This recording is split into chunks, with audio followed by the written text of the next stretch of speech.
Assalamualaikum, nak tanya, bukan keluarkan pakai akaun public gold, kenapa kena pakai debit? Okey, menarik soalan ni. Pertama sekali, siapa yang dah beli emas di dalam akaun Gap, emas tu dah dibeli, gram tu dah dibayar, so tidak perlu bayar apa-apa lagi. Cuma untuk kita keluarkan emas daripada sini, kita kena bayar dua kos. Pertama, kos gold premium. Kos gold premium ni kos apa?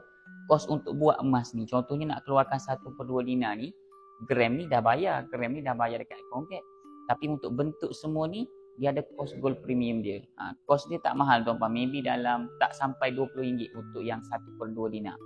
Itu kos yang pertama. Kos yang kedua adalah kos gold ATM. Maksudnya, gold ATM ni kita nak letak dekat sini, dia ada kos penyelenggaraan. So kita sebagai customer kena bayar kos tu. So ini adalah dua kos yang kita kena bayar kalau kita keluarkan emas daripada account Gap. That's why tadi kenapa tuan ditanya kenapa kena pakai debit, sebab kita nak bayar dua kos tadi. Jadi kepada anda yang nak keluarkan emas daripada ATM, boleh pergi dekat mana-mana ATM public gold untuk keluarkan di sana. Sangat senang. Untuk anda yang tengok video ni nak menyimpan di bawah bimbingan Cikgu Ridwan, boleh isi beg biru di bawah.